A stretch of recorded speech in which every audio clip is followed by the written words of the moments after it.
That's why this is the origin of the holiness of Mount Gerizim in the Samaritan version.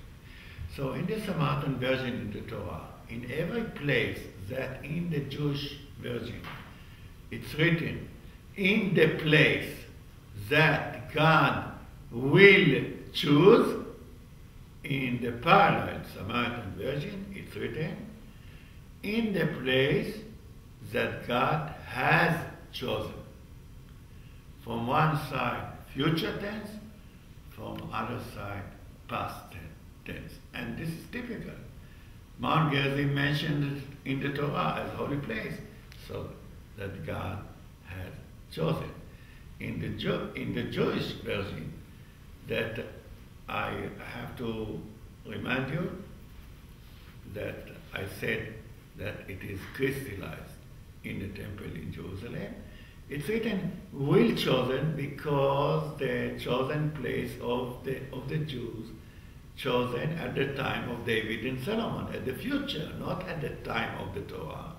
And it is just understood that this, in the Jewish version, it's written in future tense. Do you have a concept of Olam Haba, a future world, life after life? It is written in the Shirat Ha'azinu, the Song of Ha'azinu, and this is Deuteronomy chapter 32. And it's written there, Ani Amit V'Achayeh. Of course, where the verb Achayeh, it means Achayeh, the dead.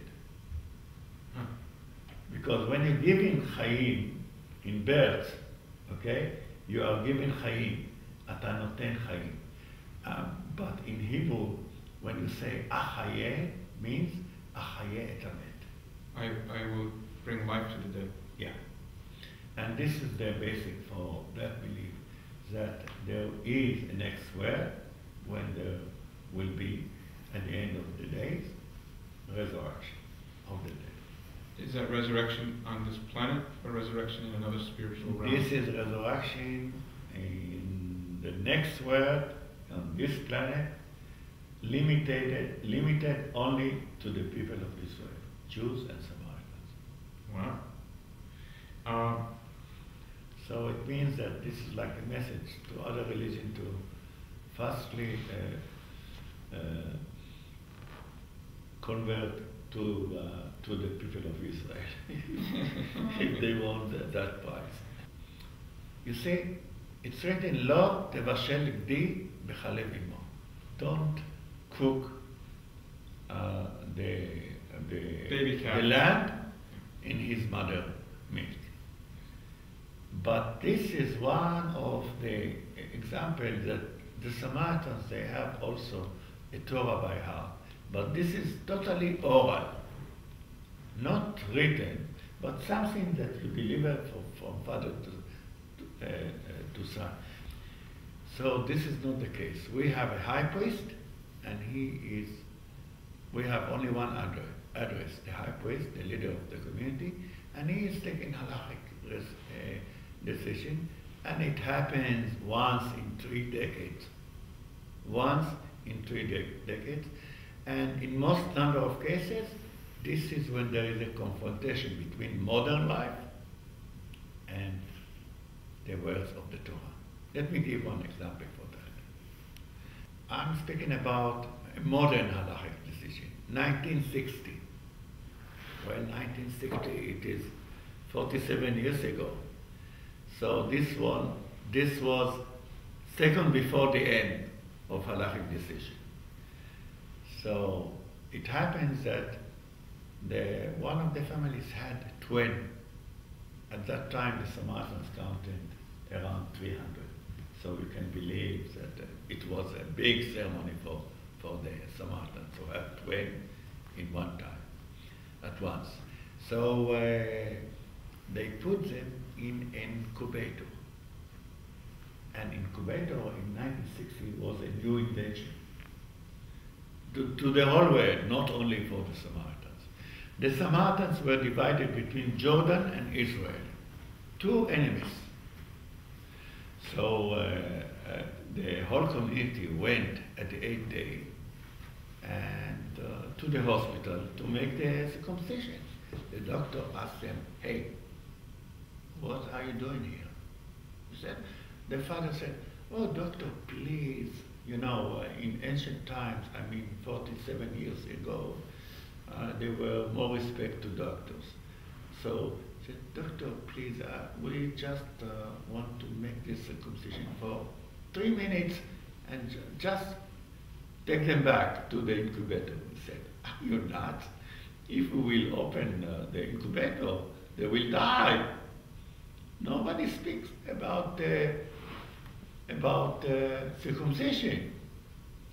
So the father was in a great dilemma because according to the Hebrew law, every Hebrew has to commit circumcision in his 8th day and no later. So we were in a great dilemma, but the Torah said in the book of Deuteronomy, when you have an issue in content, you have to go to the priest of those days. I mean the high priest of the current high priest in that case. So, but we had not the possibility to go to the high priest because he was on Mount Gerizim under Jordan, two enemies, Israel and Jordan, without any possibility to contact or to be in touch with him. During the years 1948 and 1967, we had a permission to cross the border according to the ceasefire agreement between Israel and Jordan, only for 7 days of Passover, under a heavy guardian of the Jordanian, without any possibility to go around and make sightseeing or anything, just under heavy guardian of the Jordanian. But fortunately, we had our patron, that was the second president of Israel. He loved the Samaritans. He lived with the Samaritans for a period when he was young man, Yitzhak ben Tzvi. And he, with his, after my grandfather, that was the chief of the community arts in Nablus, and a personal friend of Yitzhak ben Tzvi, asked him, please make some attempt to speak with the high priest. So he had contacts, and through the United Nations and the Red Cross, he found a phone contact with the high priest. And I believe that for the first half an hour of their conversation, the Yitzhak ben Tzvi explained to the high priest the question that he asked, what the hell is an incubator? So after he understood the value of the incubator, he collected the heads of the families. We are divided into households. The whole Samaritan community today divided into 4 big families. One of them is my family, Tsedaka.